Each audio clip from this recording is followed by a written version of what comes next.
Hi, and welcome back to the best thing you watched this week. We've got Chris from Movies and Munchies and Ruben from the Ruby Tuesday. Thank you if you are returning to listen and watch. Once again, we love chatting to you guys in the comments below, wherever you chat to us on. Once again, wherever you're listening to podcasts, we have an extra special podcast section. Once the kind of video segment's done, we talk about entertainment news, stuff we're looking forward to, and anything else that kind of grabbed our attention. We're also going to be doing a Patreon video this week, which I have a couple of ideas on, Chris, because we haven't quite discussed it yet, so we'll get to that. But I'm very much looking forward to our conversation this week because I think it's going to be an interesting one. I think it's going to be a little diverse. Do let us know in the comments below if we haven't covered any of the things you would like us to talk about. Let us know, like, what did we miss? What didn't we cover? Maybe there's a nice gem in there that we didn't do. But before we get into all of our wonderful entertainment news and the best thing we watched this week, I want to shout out Nostromo, who on Chris's channel from Movies and Munchies got both answers to the movie quiz last week. Do you know what they were, Chris? Well, because Nostromo answered it, I do. Well, I did know Dumbledore was one of them, was one of the quotes. Right. But then even though it sounded familiar, it did not click, but it's Tyler Durden from Fight Club. Nice. So yeah, that's very good. That's awesome. So, getting my actor's face on, we'll do the movie quiz now. I got two plus a bonus one today. So. Oh, wow. Okay. Yeah, just for fun. Okay. You ready? You swallowed a fly there. Yeah. Okay.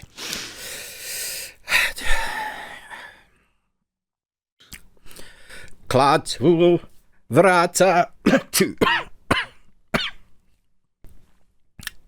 Wait, why does that? Oh, yeah. Okay. Okay. You got it? Okay. I think so. I'm pretty sure. Yeah. Okay. This one is an easy one for those that are like, I never get the ones that Ruben gives up.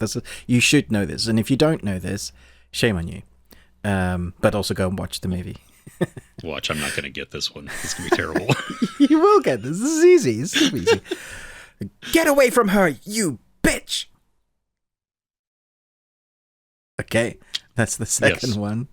Okay. Yes. And this one might be a little tricky. If the only clue I'm going to give you is it's in the sci-fi realm. Okay. The needs of the many outweigh the needs of the few, or the one.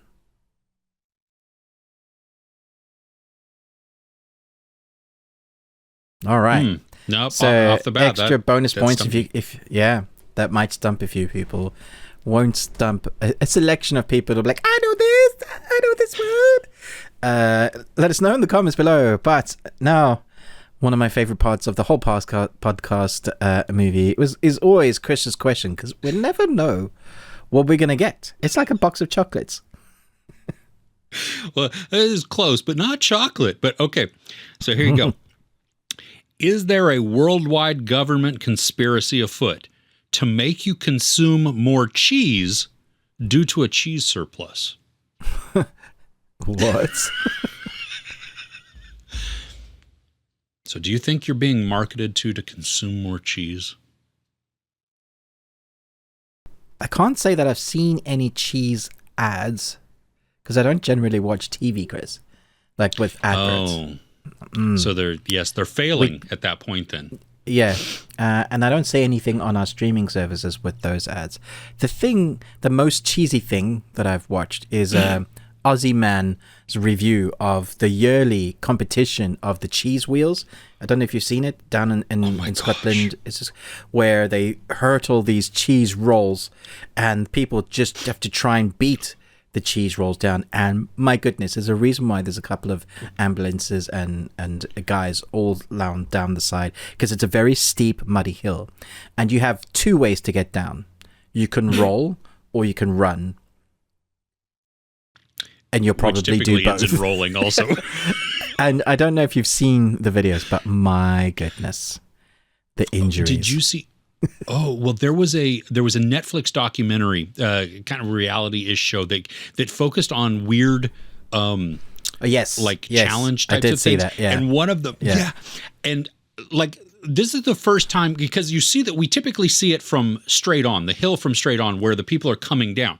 So you just you don't get the full scale of this. Well, they took a drone and they flew it up, and then they turned it around, and you see the angle. And it's like, how does anybody survive that? I mean, I honestly think I would die.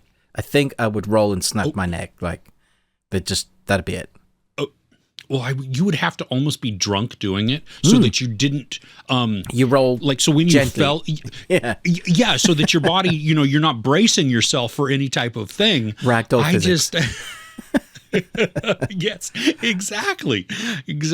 But you do win a giant cheese roll, like one of those big. Well, if you come first. Well, in bragging rights, I mean, and even think, just the fact that you took part in that. Like, I would love to be over in the UK when this was going on, just to watch it. To watch it for sure. I think I would cringe and cry and laugh all at the same time. Yes. Yeah. Yes. Yeah. Oh, okay. Well, there may not be a government conspiracy on cheese, but what is your favorite cheese? Do you have a favorite cheese? I'm not really a cheese guy, Chris, to be honest. I like cheese, but I'm not like smelly cheese. No, you can get that out of here. I don't want your mold on cheese. I feel food needs to be clean and not have growing things on it. So my parents love smelly cheese, and I don't get it, to be honest. I don't like eating socks. It's not fun for me. No. Well, and we throw food mild, out of the refrigerator. Yeah, exactly. Yeah. But cheese that goes well when melting, like cheese and toast, or that kind of stringy cheese, the good cheese on pizza that kind of has, when you take a bite of it, just doesn't stretch for too long, but it's cheesy enough, actually has a taste that doesn't just taste like plastic. Because some of those cheeses, man, you're just like, where is the taste? They just drown it in salt. Do you guys have American cheese over there in UK? Probably, but it's not like we would seek it out. It typically comes in a brick, but they're all individual sliced. It's orange, it's square, and they're kind of individually wrapped. Well, the reason I know the ones you're talking about. Yeah. Yeah, well, like I eat it, and that's what I do a lot of grilled cheese for myself on, because that's just how I grew up. I know that like cheddar and pepper jack together are really good for a grilled cheese. But if you look at the package, it says cheese-like. It doesn't actually say it's cheese. It's not actually cheese. It's cheese adjacent. It's near the cheese. Near cheese, yes. Oh, goodness. You got to worry, if you think what about it crap they put in there. Oh, there's nothing healthy about it. No. Cheese adjacent. Yeah. Gosh.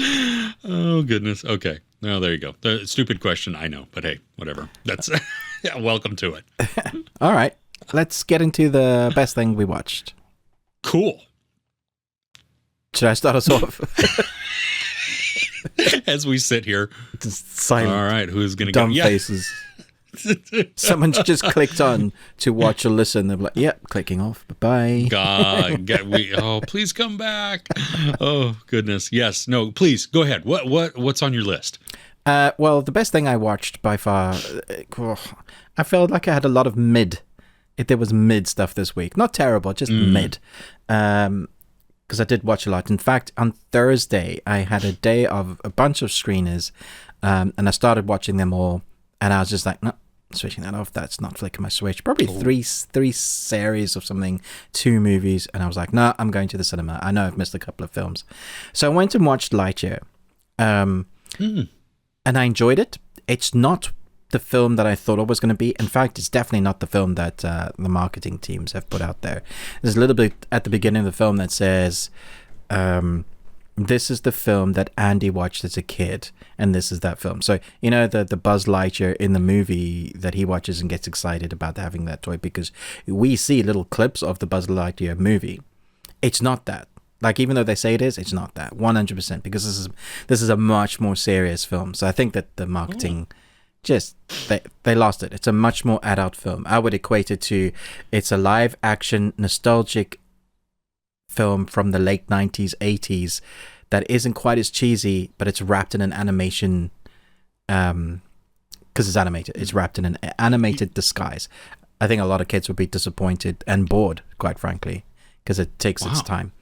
If adults went and watched this, I think they'd appreciate it. But that's actually not the film I'm talking about. So I did a double whammy. I went to watch Lightyear, and then I left the cinema and I went back in and I watched The Black Phone, knowing the director who I loved, and knowing that it's based off a short story by Joe Hill, who, in my personal opinion, I think when it comes to terrifying stuff, I think he's, in some of the stuff he writes, is out scaring his dad, Stephen King.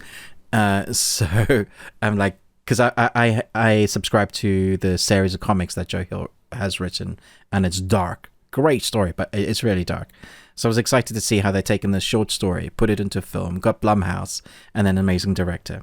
But I knew nothing about the movie. I hadn't seen a trailer. I'd seen Ethan Hawke and the mask, and I thought, okay, here we go.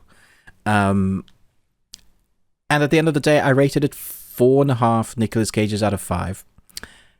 And we can talk about it. I don't know if we want to talk about spoilers. I suppose we can. It's been out for a few days. We can give a warning if we do, or when we do.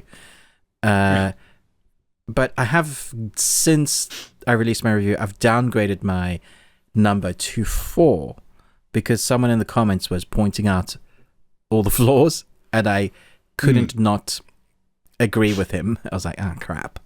Yeah, that really. However, as a unique... It's a weird mix.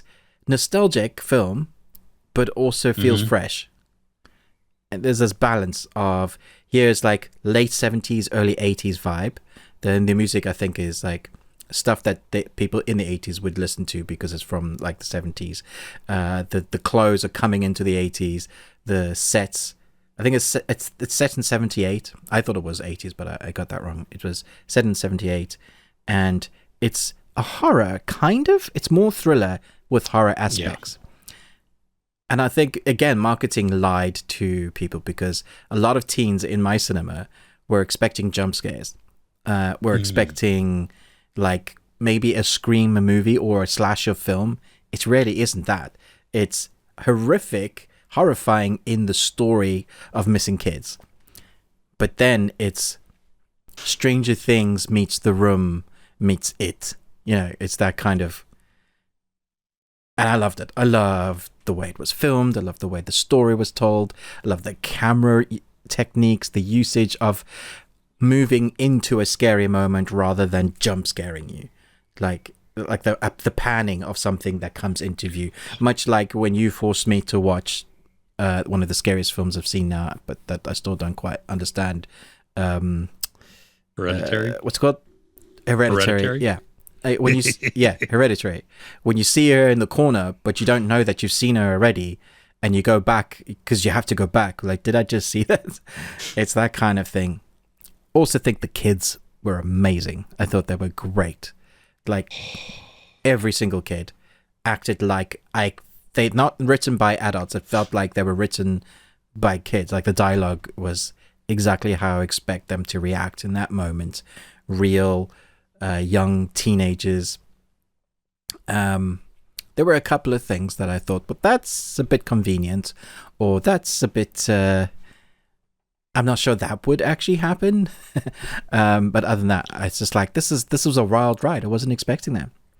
Give me your thoughts, Chris. I've spoken for at least 5 minutes now. No, that's great because I agree. This is on my list too.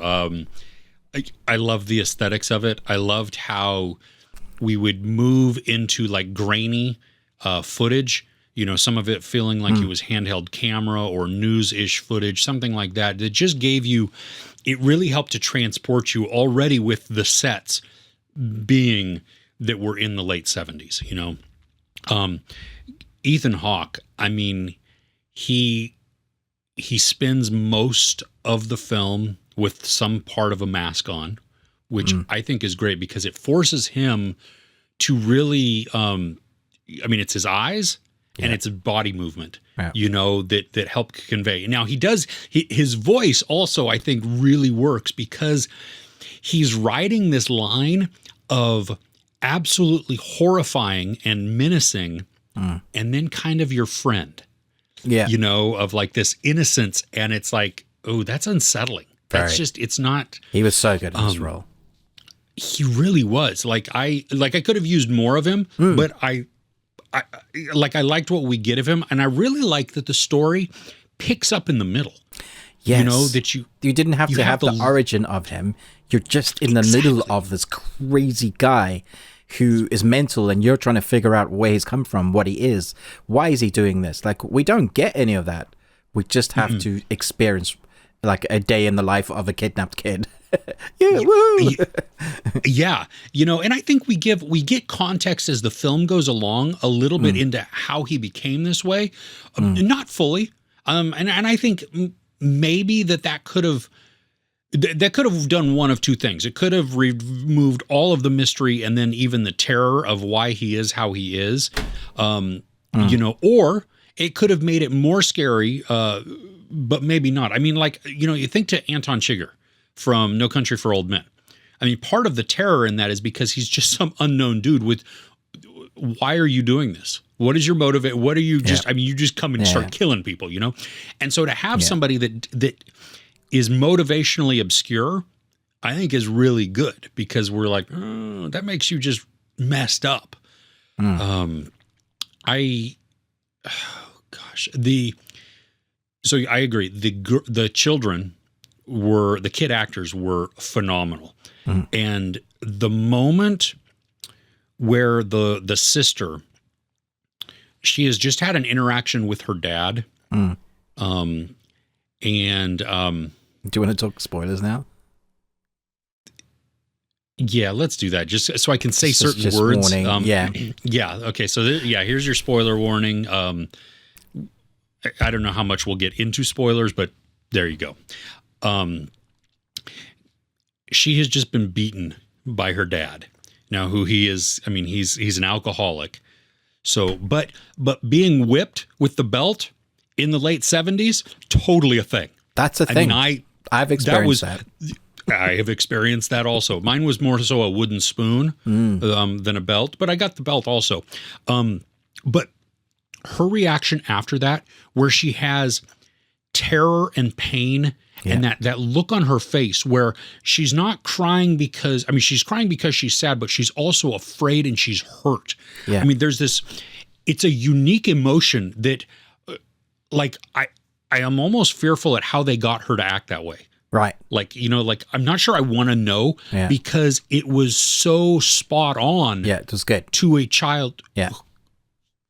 Like, people that have experienced that will understand that moment. Can I just say that in our cinema, there's a number of, I would say 15, 16-year-olds that had gone and they were giggling and chatting to each other. One was on their phone, blah, blah, blah, you know, general stuff. And there's a few other people dotted around, which was annoying. That moment, deadpan silence. Oh, good. There was a shift in tone from that moment on in the film, but also in the cinema. And I was just like, and that's when it had them. They were like, oh, it was kind of building. This is a scary guy. There's going to be a couple of jump scares. Alcoholic dad beating the kid because, and later on you find out why. There's no justification for it, but you understand why he got there, right? Mm-hmm. Like, he doesn't want to lose his daughter in the same way he lost his wife. He's fearful, and his fear's coming out this way with alcohol mixed in. That's never a good combination. Fear and alcohol. Yeah. And yeah, so I was very glad for the tone and shift, but I was just like, that's so powerful when a film can take a bunch of distracted teens who aren't really invested into the story. They just came for a bunch of scares. And then suddenly there was a moment and just goes, boop, and people are in. Yeah, well, and I liked that this was more of a mature horror. I mean, thriller, really. I mean, you know, there are some horrific elements to it, but really, I mean, it was that thriller, and it was really, it gets inside your head. But did you jump when, like, during it? Like, I jumped twice. I jumped once, almost out of my chair. There was one I just wasn't expecting. is it the first time where he's talking on the phone and the camera pans back and then it comes back? Yeah, it was the first time.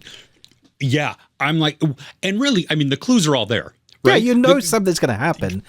Yeah, I mean, I jumped, and I love that that was a real jump scare. Yeah. Like, it wasn't something jumping out at us to do that. It just caused me to jump because it was naturally in the frame. Yeah. And the other one, which I didn't remember seeing this in the trailer that I saw, but the sister riding down the street in the rain, and as she's looking at the houses and she turns back and all the dead boys are standing in front of her. Now, right, yeah. The trailer that I saw didn't have that in there to the best of my knowledge. So I wasn't expecting that. Yeah. So when it happened, I jumped there also because I was like, oh crap. Mine was I didn't jump, but I was like, whoa.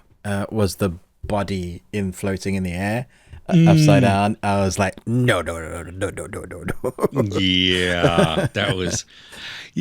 I have one question because it nagged at me while the movie was going on, and I can't remember. Did the police know that the grabber was using a black van? I'm not sure. The kids did. The kids definitely did, and I feel like they questioned the daughter about the man in the mask with the balloons, and I'm not sure she said anything about the van, but I imagine that would have been in there. How would they know? I mean, if it's amongst the lore of the kids, right? Of all the kids in the school. I mean, this is not like an isolated little thing where only a couple kids are talking. I mean, they're all talking about it, How do the police not know that even the mention, whether it's true or not, that a black van is mentioned? Because it's not like Ethan Hawke hid his black van. I mean, he drove around town. No, they really are the worst police ever. Like, they're terrible at their jobs. That was the one thing that did, like, it stood out to me as... He's driving around during the day as well in a black van around kids. I would have police patrolling in the roads. Surely they would have picked up his van.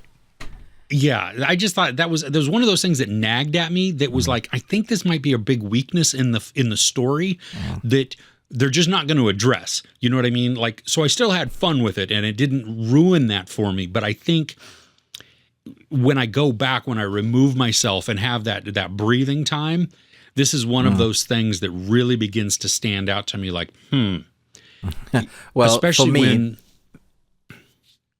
Okay. I was going to say, for me, there's this thing that reminded me of a Shia LaBeouf movie where, like, in Signs, there's all these things that add up to helping them survive. So in Shia LaBeouf, in Signs, it's the water, it's the baseball bat, it's the last things the mother said. In this movie, it's digging the hole, it's the bars. Now, the thing I didn't believe was pushing the cable through the bottom of the carpet, making it come up and curl naturally around. Now, I know some, because we've all played with rope in that type of rope as well, that cable, and it can curl around. But the amount to get it up in the bottom through that carpet, I was just like, I don't buy it. And that took me out of it. Yeah, because you have to make it believable. Make him fumble with it several times, right? Like, because he was jumping just give up. me an extra scene. That's it. Yeah, just let me, because I know when I'm trying to feed something through the wall or something like that, it gets caught on something and then it curls on itself. Exactly. Right? Yeah. So if it's going up carpet, which that really bugged me because it's like, that would happen. I'd just be like, I'm dead. It just. Oh, I don't know. But on the whole, I mean, it was so fun. It was well built. And that scene with him, the two scenes with Ethan Hawke, either shirtless or shirt open, sitting there in the kitchen holding the belt, just kind of asleep, but barely, that is terrifying. I think the scariest part for me in the film was where I forget the kid's name, but he'd managed to get to the door with the combination lock, and the camera keeps turning round. Well, it changes direction so that we see the front and Ethan's back, the side of him, and you keep waiting for Ethan Hawke to move or to suddenly not be there. And it was so tense. I was like, I was really surprised it didn't end. It didn't grab the boy and like pull him back. He actually escaped, and he had to get down. But I 100% believed that he was going to get caught in that moment. Just building. Well, and I think, and how much more terrifying does it become because he does escape? Yeah, you know what exactly. I mean. Like, I think that was a really good choice in the story because I was expecting him to get caught too. Like he turns back around and it was going to turn back, and then there's Ethan Hawke standing right next to him. You've been a very naughty boy. Just. Oh goodness. Yeah. No, this was. Oh, go ahead. I was going to say, there's this really nice, I think it was pulling from things that are popular at the moment in the nostalgic zeitgeist. So like the daughter's powers manifest in like her dreams and her visions, and you see her in the bath where she's trying to use her power, and it just reminded me of like 11 in water from Stranger Things. Like there's connections that my brain was immediately pulling. Can you imagine it with black balloons and that sort of mask and that power? I was like, yeah, yeah.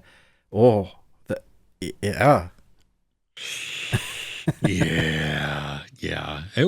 It's been a while since had a good thriller like this. One that really because I enjoyed Scream for what it was. I think it had problems with it, definitely. Yeah. But no, this was better for sure. Yeah. Oh, absolutely. Yeah. Now, but again, like you said, not a slasher. This is not.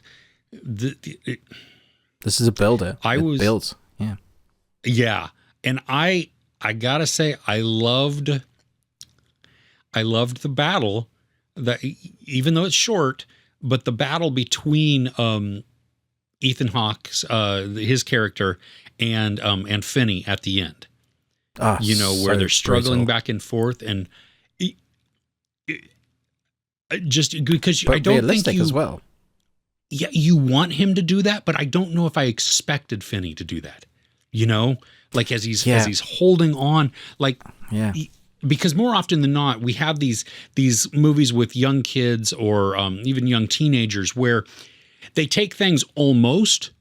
But not enough, which then leaves it. And I think that's the story setting up to allow a sequel, because then maybe somebody can escape. Yeah, I kind of wish he had, to be honest, because I want more of Ethan Hawke in that character. I thought it would have been great, but I don't see it happening now.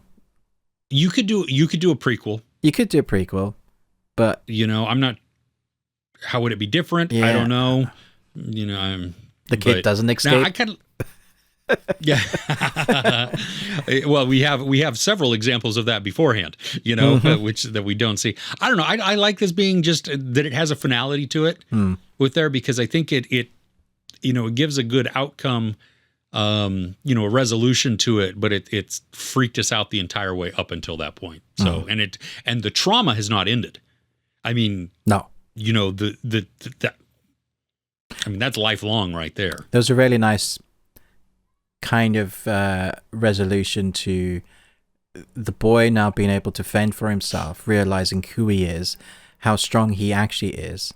I don't for a second believe that the sister will ever get beaten again like that, because I think the boy will just put a stop to it. Like, he knows what he's capable of. But then there's also the broken dad realizing what he's done and asking for forgiveness. It was a nice moment. Just him kind of kneeling, holding his kids, crying. I thought it was good. Yeah. I wished, though, that he would have also apologized with the same vehemence or like concern to the girl that he did, because it felt to me more like he was talking to the boy. He was addressing both of them, but he hugs Finney first, which is natural if your kid has been missing. But then when you're apologizing like that, it seems like I'm going to grab you both at the exact same time and hug you with the same. I don't know. That it did feel to me that he is a what do you call that? Something's the result of his environment and his culture. So very Christian, very kind of anything outside of God is like evil. And then you add his wife, who had a few episodes, then I just thought, that he is the result of those things happening to him. Yep. You could just you could watch it from afar and just see it being shaped into that way. Not that it's right, but I was just like, I totally see how he got to that. Yes. Be interesting to see if they ever do a sequel. Let us know in the comments what other thrillers that are coming out we should be looking forward to. I personally am looking forward to Nope. Yes. Because Jordan Peele, apart from the trailer I saw, which looks great, Jordan Peele said he wrote and created this film at a time when he was worried about the future of cinema. So he wanted a spectacle. So it's a spectacle thriller, which I don't think we get a little bit of that in Us and he's the other one, Get Out. Get Out. But this feels bigger and grander and just stranger. And I'm looking forward to all the memes of the Nope.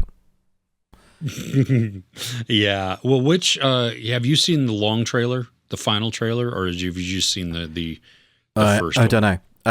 I saw a new one, I think, in the cinema recently, where it gave some story as to them being horse ranches and stuff. Okay. Yeah. No? I've stayed away. Yeah, I've only seen the very first one where it opens up with her talking about how, did you know the very first motion picture was a series of photographs of a black man on a horse? Oh, yeah. No, that's the one I saw, yeah. Oh, okay. Yeah, it doesn't really give much context for what's going on because I do like a 3-minute trailer had been released as the final trailer. And I'm like, really? Yeah, no, I don't want to watch that. I don't want that. I'm staying away. I don't want because I don't know what's going on. Yeah. I'm in the dark to what this could be. I have my suspicions, but I don't want them confirmed. I just want to go in and watch it and experience that spectacle. Exactly. So yeah, I'm looking forward to that. Cool. Yeah. So what's in your list? Okay. Yeah. So I'm not done with this series yet. I have a couple more episodes, but it is a very short series. Excuse me, as my coffee comes up there.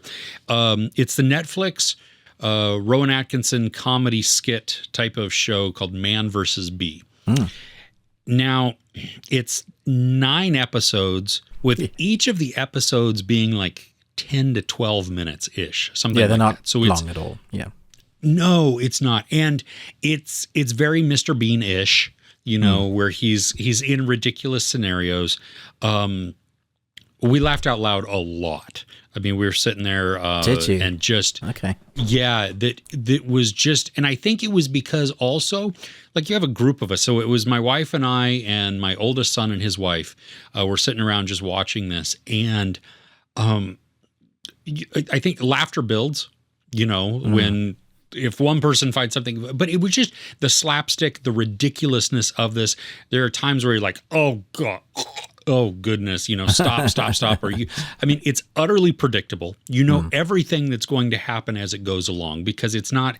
I think that's always the thing though with his kind of things. You can see it coming. You don't want him to do it, but he does it anyway. He's going to. Yeah. Yeah. He at first I was kind of questioning, like, okay, so we have 9 episodes that are each, let's say 10 minutes. So that's 90 minutes. Yeah. And most of these, like where they end, where an episode ends, the next one picks right back up there. And I was thinking to myself, well, why wouldn't you just make a 90-minute movie out of this and call it good? But I think because by the end of episode 6, while I'm laughing a lot and I want to see more, it began to get a little tired. That it was, so I think maybe it was done on purpose this way so that you could take a break and then come back to it and not feel like you've missed anything, like that you've taken, you know what I mean? If you stop a movie halfway through and then come back in a day or so, you feel kind of like, at least I do, where it's like, oh gosh, what was going on? Or I've missed something. But if it's a series, I don't feel necessarily as much. Now, it still may take me a second to catch up, but there's something in my brain. It's psychologically, maybe it's just me too. I'm willing to accept that. but so the absurd humor in this I thought was really funny. It's every scenario just gets piled on. It's juvenile humor too, which this is not. There's nothing sophisticated about the slapstick that's going on, and that's okay. I don't say that as a negative. It's just more of a, this is just matter of fact. You know what I mean? This is not thinking comedy.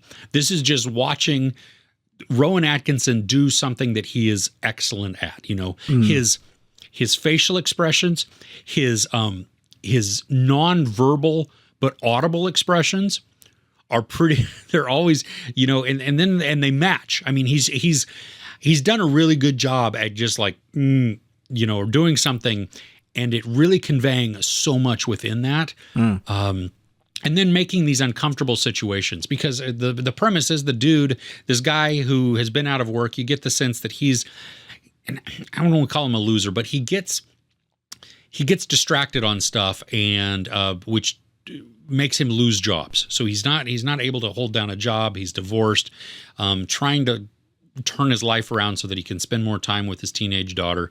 But he gets a job as a house sitter, as a professional house sitter, which I didn't even know that was a thing. Maybe it is over in the UK. Oh, that's a thing. Yeah. Is it really? Yeah. That's the most stressful job you can ever have. I don't 100% guarantee. I wouldn't want people like that I don't know stressful just in my house, and I don't care if they're licensed, bonded, insured, the whole thing. I don't want, and I don't think, not that they're going to. You don't want other people pooping in your toilet. I don't want other people going through my house, my stuff. I mean, I'm not totally there. Going to go through all your stuff. Yeah. And I could trust them to not steal anything. You know what I mean? Yeah. But it's still the fact that you've gone through my stuff. That's the. Anyway, I just don't trust people like that. But.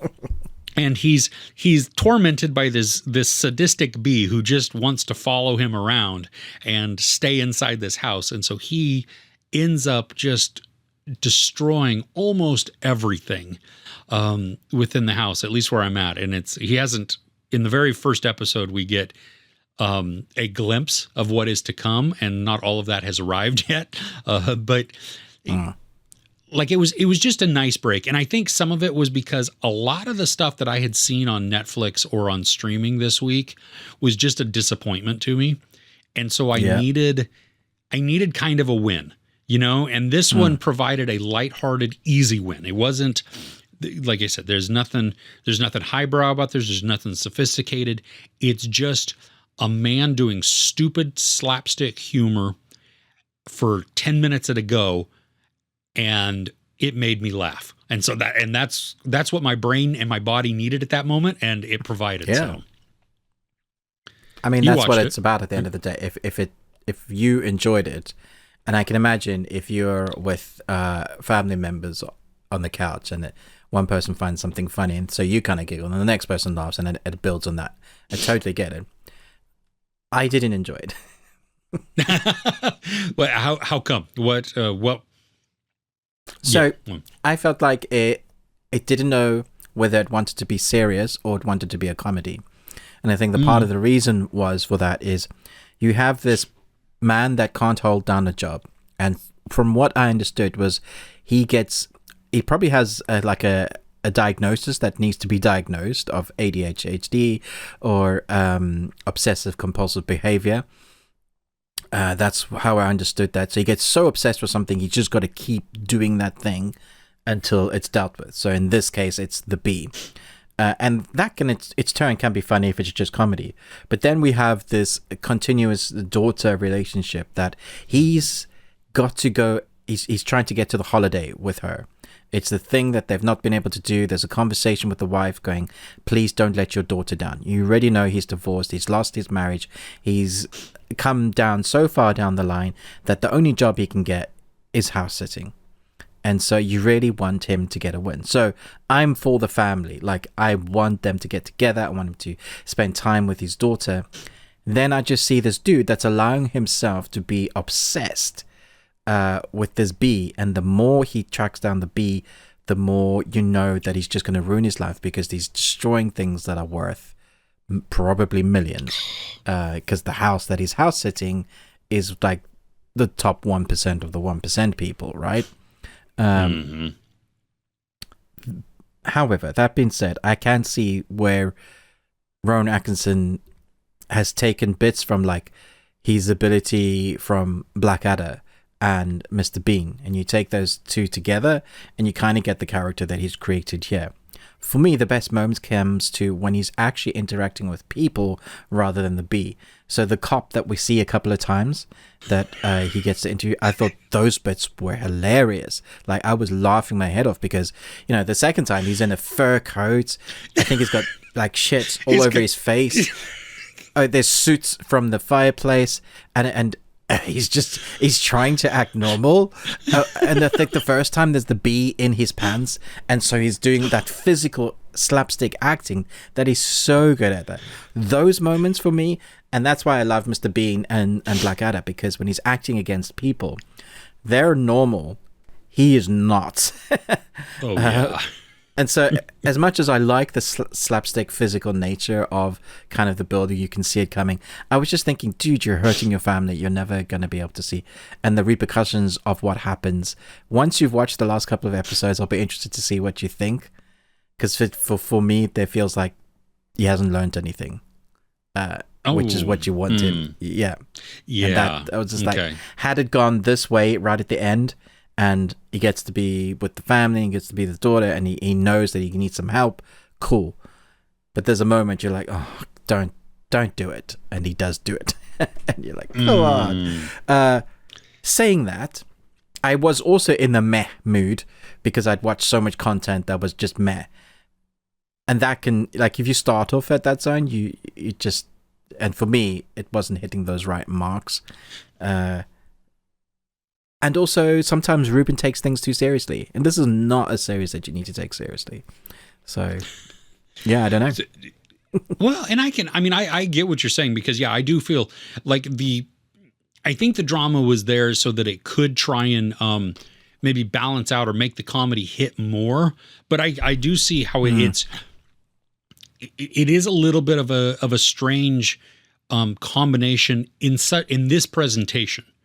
You know, to have something that is so slapstick and so ridiculous, to then insert this storyline that is very dramatic and very emotional within a movie, even within a regular series, that works, right? I mean, we want that because we actually need. You would have more time with the family. You need a reason to care because it's a story then.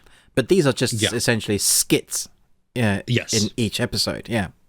Yeah. And so I was like, well, why are you doing that? Just if you're going to do Mr. Bean, like even in the Mr. Bean, I care about the Mr. Bean character, but each skit is different and hilarious, and you're just like, why are you driving that 3-wheeled car?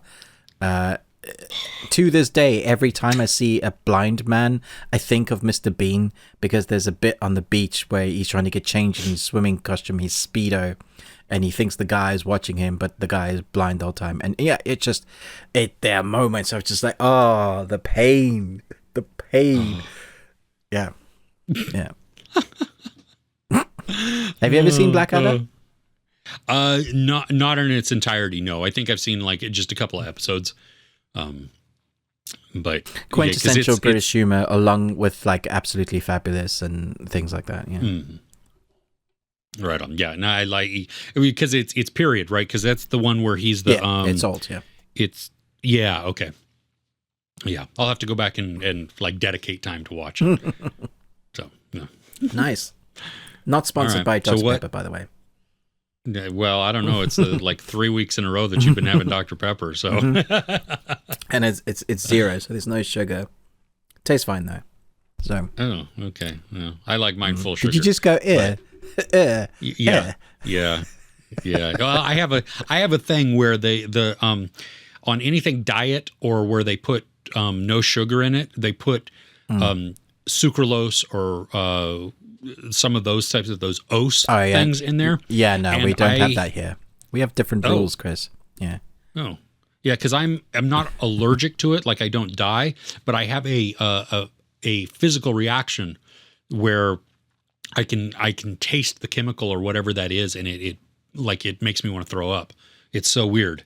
So when people hand me, like in a restaurant, and you get just a cup of something, and if they've given me diet when I never asked for diet, I can instantly know that it's diet.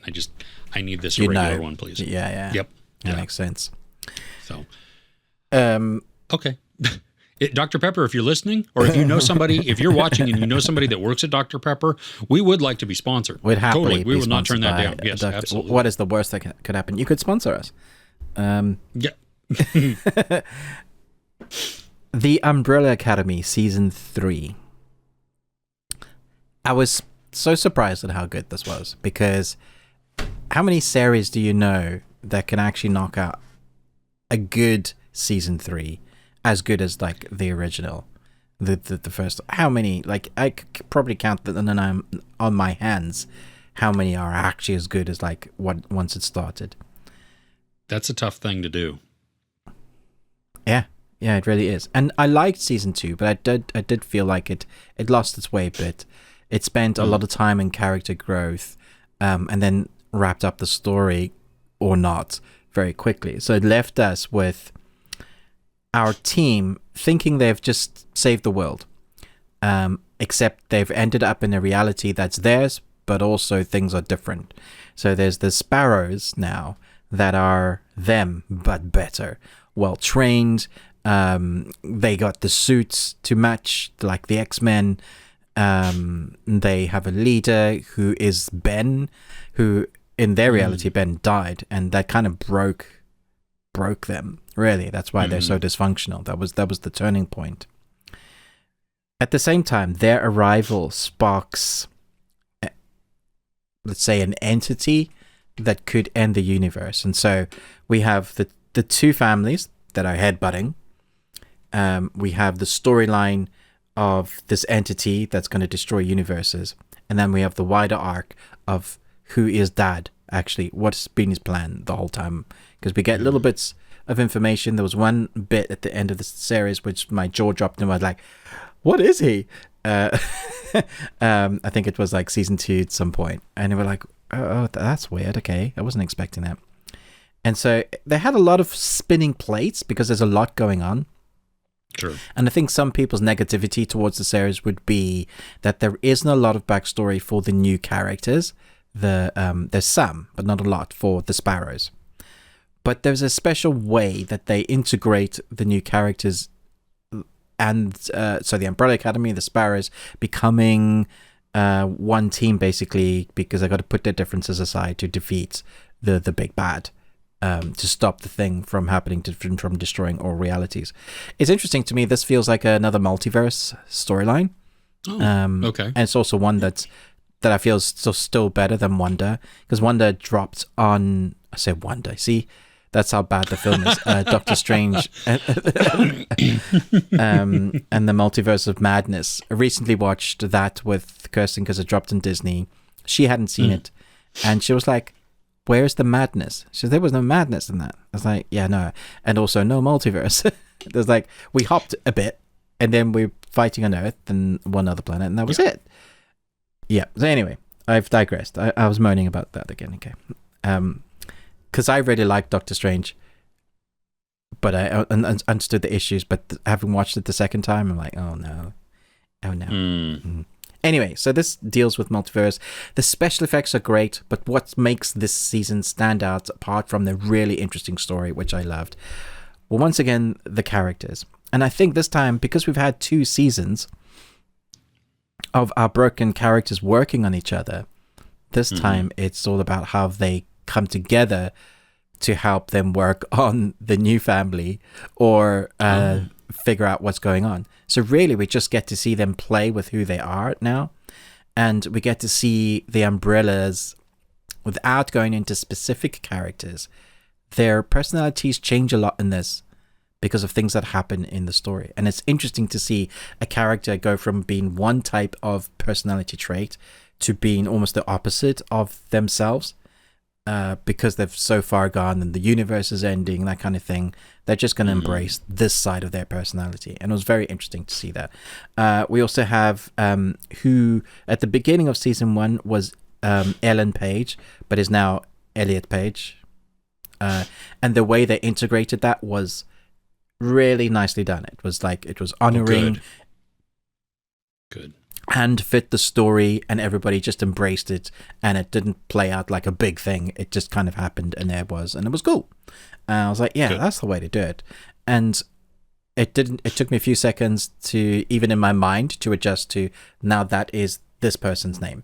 And I thought that they did it really well. I thought I should mention it because it was a fairly big thing to have to adjust your character. That's one thing. While that goes on in the real world, it's a thing. And I thought they did it. Yeah. They handled it really well. I Nice. love this season. I didn't feel the 10 episodes because it's fairly long now. For 6 to 8 is kind of standard, and even 8 is long. We're kind of used to the Netflix standard of 6. These are like 10 almost hour long episodes, and I loved everyone. There is heart, there's good story, there's new characters, there's special effects that are done right. And then it leaves open for a storyline that you're really looking forward to, because it's not the last season. There's another one coming, already greenlit. Really? Oh, wow. Mm-hmm. I thought this one was one of those that had been canceled. I thought and so so they too. were wrapping it up. Nope. Okay. I think they filmed a lot already. So, yeah, really looking forward to where this is going. Very interesting season. Nice. It builds for the next series, but also does its own thing and completes the story. It's a lot of fun. Okay. Is there, because I haven't watched it yet, is there a musical number? There is. Where, like, okay, Nope, is it as good? I don't want any details other than, is it as good or on par with season 1's? Yeah, it's pretty good. Just Okay. Let's just say that there's 2 families now, right? So, yeah. Okay. Yeah. Cool. Because I will go back sometimes and just watch that the bit. clip. Yeah, it's great. Of that. Yeah, because also the song is just wonderful as well. So it all works together. But okay. Yeah. Cool. It's also really weird. They embrace the weird again. I mean, it's always been weird. You sure? Yeah, but yeah, they really embrace it. It's great. I had a lot of fun with this. It was good. Nice. Okay. Well, good. Yeah, I am gonna watch it at some point. It just hasn't been once Netflix Not said, priority. Yeah. Yep. So that's okay. I'll watch it casually and enjoy it then. So that's good. I'm glad that you had fun Yeah, with it. I think once you start, you'll be like, man, I want to know what happens. Cool. Good. Okay. So I've been talking about this for a couple of weeks. Actually, when I saw Vikram in the theaters, where I was the only person seeing it, they played one trailer, and it was for this movie called Television. I remember you mentioned it. Yeah. Yeah, so it looked like it was going to be a social commentary, probably a little bit of comedy in there. It looked like it was dancing and stuff. Well, up until like Wednesday of this past week, when this podcast was released, like it wasn't announced that it was playing in any theaters near me, and I was really bummed. Well, on Thursday afternoon, I looked again, and sure enough, it was playing on Friday. It was playing at 10:40 at night.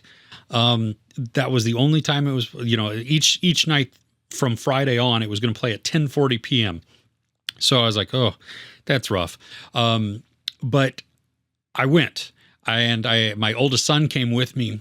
And again, we were the only 2 people in the theater. Now, this one doesn't surprise me as much because you've been getting a lot of suggestions on Indian content to watch, right? I mean, just a plethora of suggestions. Yeah. So have I. Okay. This is one that 0 people have recommended to me. Nobody has recommended it. And Chris goes, I got to choose that one. Yeah. Well, because the trailer spoke to me. Like, I love social commentaries. I love these quieter, these weirder indie movie type things. And, like, I had no idea what this was really going to be about, other than I thought it was going to be, where a town or a village gets a TV and how that disrupts their lives. And it kind of is that. So this is a Punjabi film, and it is called Television. And so let me talk about all the things that don't work in this film first. Okay. Okay. The production value of it is less than awesome. The filming quality itself looks very TV, but not great TV, just TV, you know. Like soap TV? More vibrant than soap, but yes, close. It's Okay. like that. It is not cinematic by any means. There are a couple of musical numbers in there where it is very clear that the artists or the actors are not singing in that moment. Now, maybe they are the ones who sang it in the soundtrack, but during the movie, they are lip syncing. Because you can tell when somebody is like belting out a note because they're having, I mean, they're, you know, especially when a note is high or something like that, or it's powerful. I mean, you can't just go like that. I mean, you've got to, there's breath that comes behind that. You know what I mean? Yeah. Halfway through the movie, the audio went out of sync. Like, what? Like bad out of sync. Really? Like, I'm kidding. Like, you would watch this, it would be like, and so then I was there. And you're like, what? Now, That's crazy. luckily, I was reading the subtitles, so I wasn't as focused on the mouths. Right. You know what I mean? As they're doing it, but it was still noticeable. You're not selling me on the film, Chris. I know. About before the final act, the audio resynced itself, which was weird, and so then it's all on there. I have not laughed out loud so much during the movie and consistently. This movie, so it's a rom-com. Yeah. It is a social commentary. Yeah. And it is your comedy of errors, but the dialogue is witty. It is smart. It is it borders on absurd at points, which makes it even more funny. So before you carry on, is the comedy culture specific, or is it because you're laughing? Are you laughing because it's funny? Or are you laughing because it's? Do you know what I mean? So if there's some comedy like the Indian movies or Punjabi movies that can be funny, but you don't know that it's funny. Oh yeah, no. This was. I mean, the dialogue is very humorous. I mean, because it translates across. I mean, it's some of it's situational. And some of it though is visual comedy as well. Like there's a dude who is the wheat grinder of the village. Okay. And he looks like he's kind of drunk the whole time. I don't think he actually is. I think he's more of he's just a quirky guy. But he then at one point has to wear a disguise. There is context for it, and so you have this weird grinder dude taking on a different persona for different people. And it was very funny to watch and his words and everything. And, a lot of it is just because it is the situations that happen. It is very predictable. Now you see what's coming, but I wanted it to happen. That was the thing. Like I see, see this because these characters are scheming something and they're setting it up and you're like, well, gosh, it's going to happen here. And then this is going to happen. I want it to, because I know where it's going. And I think it's going to be really funny based on, just how much I'm enjoying these characters. It's very different than some of the other movies that we have seen recently. And that's because it just comes from a different region of India. Yeah. And so it is, the musical numbers there's 2 or 3 of them. They're very different. There's no slow-mo in there. There's not really any action either. So it's, but it's unusual. It's kind of a period piece where it takes place in like 1980 or somewhere around there. So I don't think a lot of people are going to like this, unfortunately, and I think even less are going to go see it. But I was shocked by it, really. I mean, I went in not I was expecting a bit of a social commentary, and it's 2-pronged. That one is talking about just television's influence, and then another is focused on our perception of people, and people's value. And it's not preachy; it doesn't hit you over the head with it, and yet the points that are brought up are very hard hitting. I mean, it's great. Like, it's like, ooh, wow, that's thought provoking, right there, to have this. That you have, like, there are some parts of it. Let me say, it's under 2 hours, which is also different. Also odd, right? Yeah. Yes. I did feel the time a little bit, and I think that's because we have sequences within here that are kind of like asides, where you have like people talking amongst themselves. They're talking kind of about what's going on, so it's almost like if there was a voiceover or something that was happening, except it's not voiceover. You're just watching people do this. But I don't think those were all necessary. That they weren't providing really any additional context for what's going on. It was just more talk about what was going on. So if you were to cut out those pieces, and I think that's where they drug the most. Yeah. You just get rid of those and then you move on. But it is. No one has reviewed this yet on Rotten Tomatoes, but it's got a high score on IMDb at 8.3, which is not bad. Yeah, it does have a... When is this? Is it 70s? Like 1980, I think. At least that's what the trailer said. They don't really... It's very nondescript, actually. But you get the sense that that it's not modern time, but it's not also in the 50s. Well, the guy on the TV is like a handheld turning the buttons of the TV. Yeah, the TV is from the 60s. I mean, it is like a 60s television. It's grainy and everything else. But from my American brain, that fits in, because if this is the 80s and they're just getting TVs, getting, especially in this village, kind of slow to trickle out there. This is what they've got, and exactly. You know what I mean? So that dichotomy there, or that misaligning of time, didn't bother me, because I wouldn't expect them to have a color TV. That reminds me. Okay, so obviously they're not really watching this TV. I mean, it's done in post-production, right? I mean, there are several times where the camera then zooms in, or that it shows what's on the screen as the majority of what's on our screen. Okay, does that make sense? Yeah. So you know what I mean? So we can really focus in on what's happening on the TV that these villagers are watching.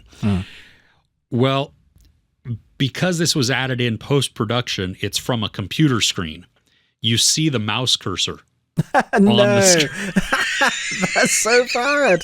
I'm so embarrassed for them. It's not in just one scene either. No. It's in several of them. Now, it's not moving. It's just there. So it was just funny. I mean, and it didn't...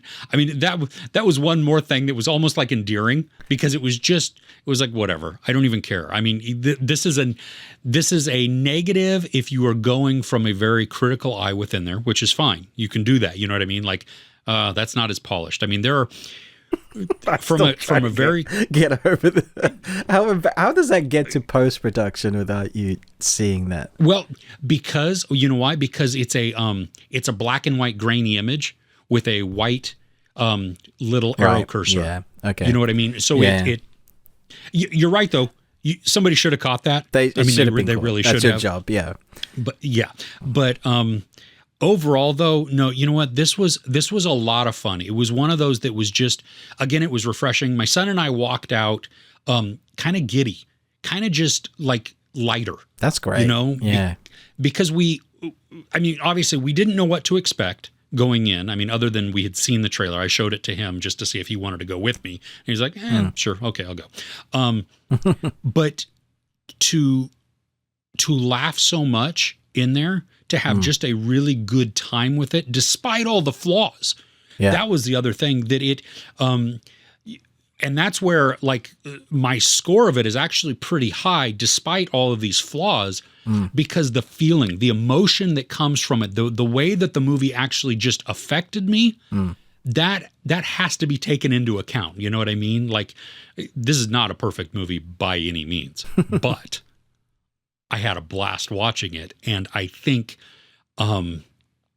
it's a wholesome movie that has a good message within it, and translates well through, well, at least across cultures, because you do not have to be Indian or from this village, or even a village in, I think, the Punjabi region is. You see, this is the complaint I have with so many movies and TVs, and people down in the comments go, "Have you read the books? Have you read the novel?" Like, no, it's an entertainment movie, regardless of its culture, of what's come previously. This is what they're giving me. If this doesn't come across to me as what it's sold as, then you've missed the mark.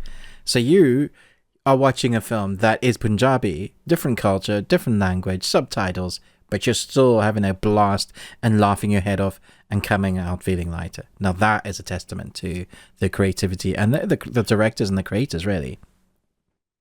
Yeah, it is one. I'm curious if you ever get the opportunity to see it, just what you think of it. I definitely want to. I definitely want to. Yeah. Yeah, I'll watch it again because I just had fun. Nice. Yeah. Oh, it's great. Can I move on? Yes. Is there more you want to say? No, I'm good. I raved about television, so yes. Yes, you did, yeah. Okay, before I move on to my third, kind of an honorable mention, I haven't seen this movie. I've seen the trailer for this movie, and as we're talking about world cinema, there is a new film, and you can check the trailer out yourself, called Shamshera. So Sham and Shira. It's a father's legacies, a son's destiny. The legend of Shamshera is here. It releases on the 22nd of July, so it's not too far away. But man, it's one of those epics, from slavery to huge dance numbers to the cinematography to the budget that looks crazy, huge mountains of people on horseback. It's just everything I want in a big blockbuster, but the action and the story actually looks really fun. It's set. Can you? Yeah, I don't know how to even explain when it's set. It's old, but it's like, what year is this? I think it's going to be pretty nondescript. But if you look at the architecture and what people are wearing, you can tell kind of when it's set. But man, I'm loving the cinematography in this. There's different hues of color saturation that they use, like with lighting between the blues and the reds. That just like, man, reminds me of Mad Max sort of. I want to watch it. I want to watch it now. I think this is going to be a lot of fun. Let me know in the comments below. Are you going to go and watch this? Have you heard of this? Do you know anything more about this? Tell us about Shamshera. Is this going to be good? Because is it two words? It's one word. One together. Shamshera.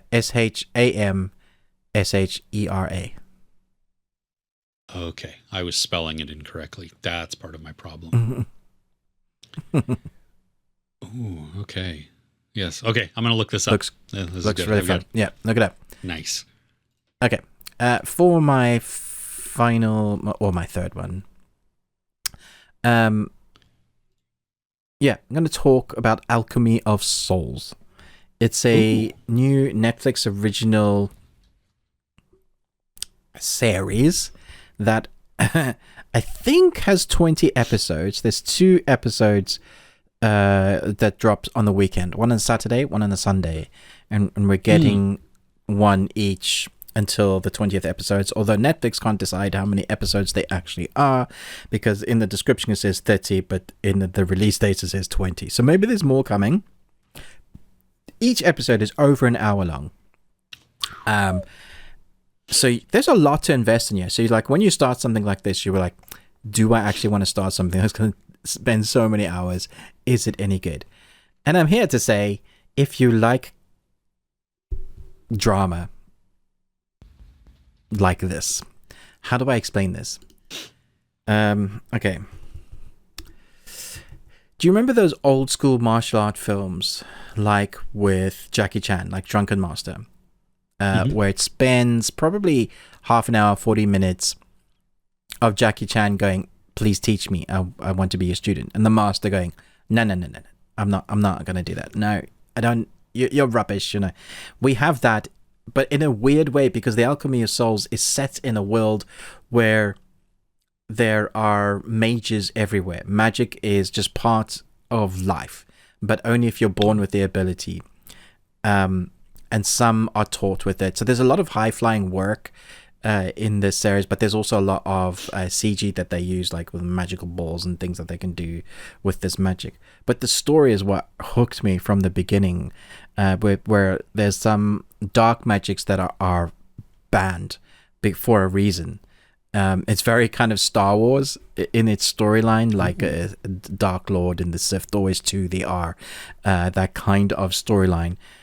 But yeah, we have the Master being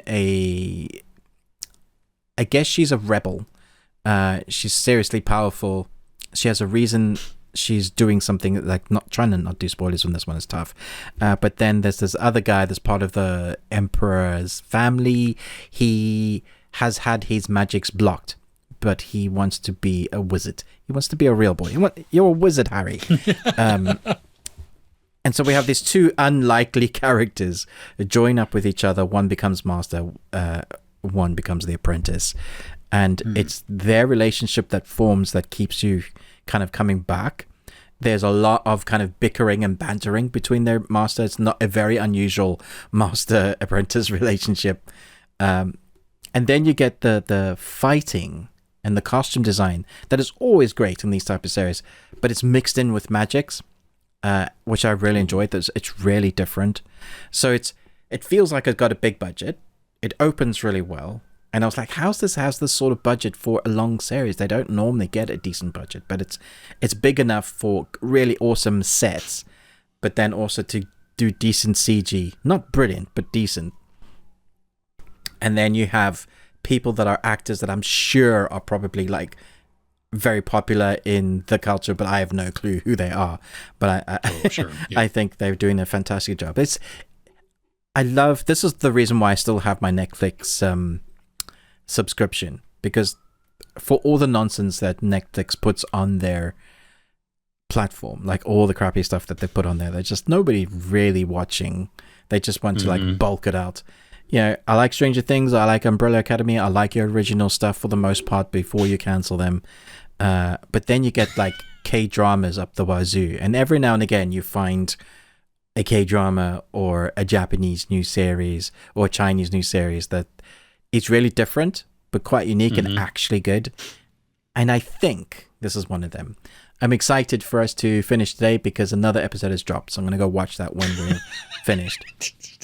Hurry up, Chris. Let's end. Go. Come on. Shut up. Stop talking. Come on. Really fun. How many episodes are out now? There's only 2. It's really new. Oh, okay. Yeah. Okay. Yeah. Sweet. Well, as bad as it is for us from a reviewing standpoint, from an event type of thing, that's kind of cool that they do 2 per weekend. So that you can, I'm going to watch this one, and then I'm going to watch this one. And I guess depending on, now, do they hit like midnight, or like it was at like for your time? It's 2 p.m. UK time. So. Oh, okay. Because I'm like, you could almost stay up late wherever you're at and watch it, or just in the middle of the day. And watch one and then watch the next one. I like that. But that's cool. Yeah. I will... 30 episodes, if that's true, that sounds daunting. That's a massive story. It is, and the thing is that it makes it really difficult to, well, at least for me. I think maybe I am from my watching habits, which are I understand are much different than most people's, but it becomes like. Yeah. Do I have the stamina to, I'm halfway through. But that's why I like series. Individual episodes. Sure. So that you can wait a few weeks and then watch some of them and then go. I mean, yeah, I guess though, if you get really behind, like there was this Turkish series that was think it was Turkish, that was recommended to me. And the first season was like 98 I remember episodes. you saying, I'm sorry. I'm not going to watch that. That's way too daunting for me. Yeah. Yeah, I can't do that. Well, and especially because there were 3 seasons, and like the second season had over 100 episodes. You're like, I can't. No, I can't. No. I'm sure it's good. I wish that I had known about this at the very beginning and was watching it. I mean, it's like a soap opera. Like if I wanted to catch up on Days of Our Lives, but I needed to start at the very beginning, you know, I'm going back 30 years or whatever. Anyway. That. Also, don't. Well, no, I wouldn't anyway. But this sounds really fun, though. I mean, the wire work mixed with the martial arts and the magic. I mean, the whole it just sounds like it sounds very entertaining. And are the special effects pretty good? Did you? Yeah, they're not bad. Okay. I mean, this should be an example of why you should watch it. My wife doesn't like this type of series normally at all. And she sat next to me and watched both the episodes. She was hooked. She was in it. Okay. She's not like a martial arts fan. She doesn't like period piece generally or subtitles. And this had all of that. And she was like, "Yeah, that was really good." So, well, and a testament to the storytelling then also, that the content itself is actually good enough and wanting to, engaging enough like that. Well, that's cool. Nice. Yeah. All right. So do you have anything else? Not that's on the best thing, but we talked about it in our comments back and forth to each other on our videos, and I thought maybe we should at least address it a little bit. Okay. Yeah, we'll address it, yeah. Yeah, the man from Toronto. Yes. You were kinder to it than I was. I was, yeah. I think... Other people were not. I think you were fairly kind as well, compared to some of the other reviews I've seen, Chris. Even Austin Burke, like, he was like, no, worst thing ever. No, not having it. Oh. See, and that's funny, because I, while I was watching it, I wasn't being as harsh in my mind, but I think then after, I was, my internal dialogue was, I think I was too kind on Spiderhead. I don't think I was critical enough with my That's so funny. I was not kind to Spiderhead at all. Yeah. I just 2 weeks in a row, I was disappointed. I mean, Kevin Hart was funny at times. He made me laugh sometimes, and I think he's a funny guy. Okay, so here was what I thought when I seen your review,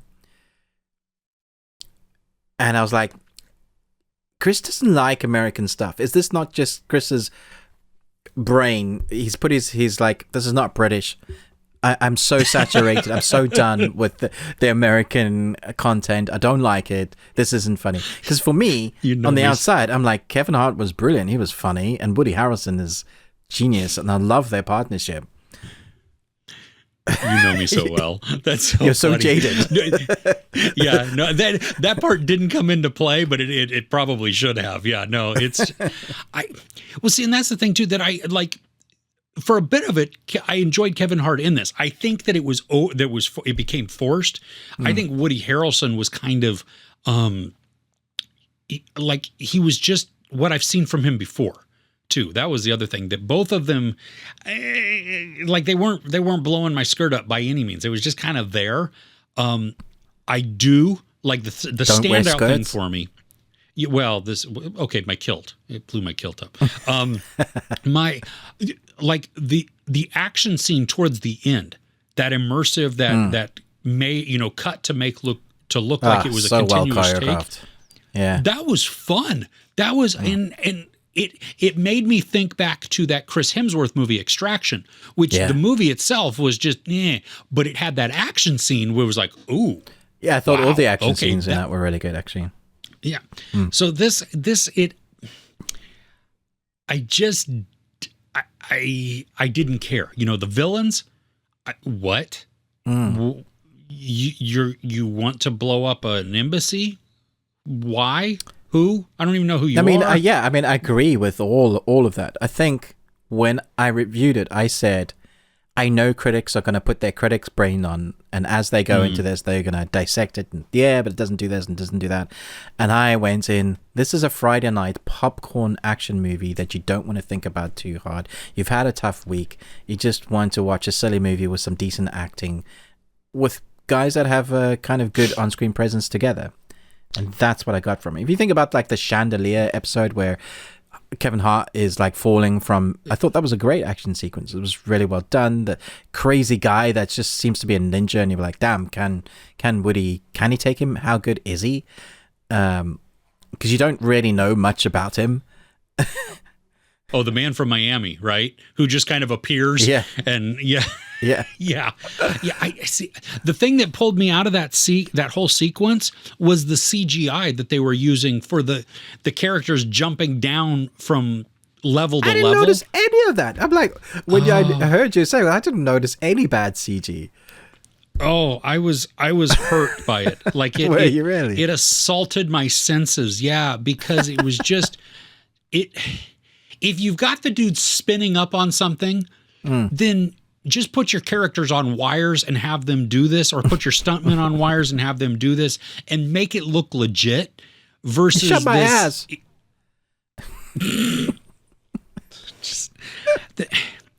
I'm not denying that there weren't some funny moments in there.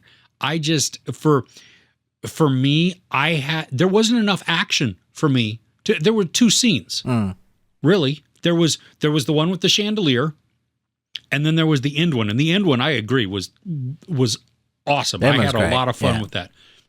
What about the airplane scene? That was great. Oh, see, that didn't even stand out to me. Yeah, it was fun. I mean, it was.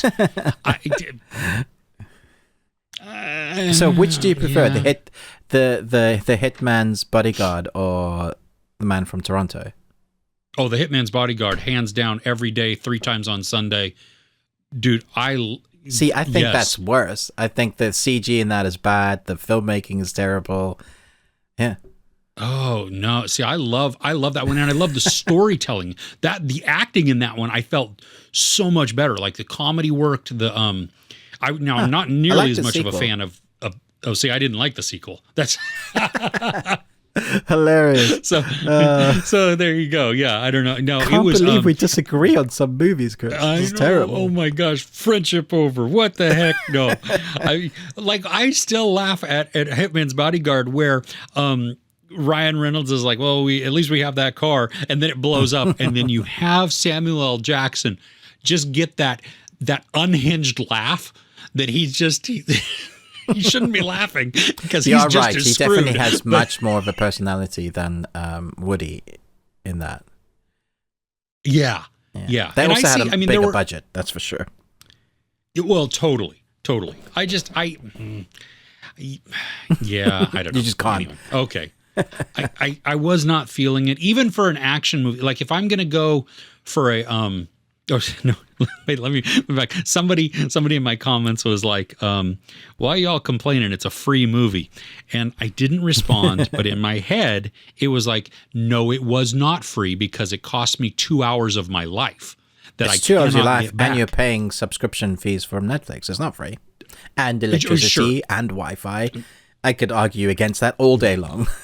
Sure. I mean, my biggest thing though was time. Like that's the one thing that I can't get back. I'll make more money. I don't care about the electricity bill until I get the bill. You know what I mean? And then I'll make more money after that.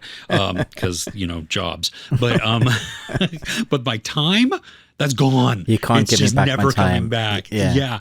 I could have been watching something else during that time, and so anyway, no. I'm glad that you enjoyed it. I'm glad that you had fun with it for what it was. Okay. Moving on. Yeah. Nice. All right. Anything else? My rant is over on that, but. No. Like I said, lots of meh this week. Yeah. So there is stuff I could point out. I think for Patreon, we could dissect and go into the complete Obi-Wan Kenobi. Oh, yes. Have you watched the last episode? I did watch the last episode. Yeah. It was fun. All right. Why don't we do that? There's your teaser. It might be worth. Yeah. There's a teaser. We're going to talk about that. Cool. All right. Well, hey, we thank you so much for watching, for tuning in. Please let us know in the comments what is the best thing you watched this week. Don't forget about Ruben's quote quiz at the beginning. We got 3 of them. One of them was definitely a hard one. I don't know what that one was at all. But hey, we'll give you a shout out if you can get them all, with the bonus one also, or whatever. Just answer to the best of your ability. Tweet at us also at Best We Watched. We talked about how we're going to be discussing Obi-Wan Kenobi, the whole series, in our Patreon. You can find out more about the Patreon opportunity at patreon.com/thebeardedones. We would love to see you over there as well. There is going to be more to this podcast in an audio form. So it is linked down below in the description, but every time we do a full audio broadcast, and you can pick that up wherever you happen to listen to podcasts. And when you're listening there, we would appreciate it if you rate and review us, because that does help us out and helps this get seen even more. But we're going to be talking about some entertainment news, some of the things that we're looking forward to in the coming week, and probably just some general nonsense as well. So also, you know what? I can't believe I didn't say it. Like, share, subscribe. Ruben with the Ruben with the Ruby Tuesday. I don't know what's going on there. We're just going to kind of not, whatever. You're not. I'm Chris with Movies and Munchies. We truly appreciate you watching and for hanging out with us. And we'll see you next week. Take care.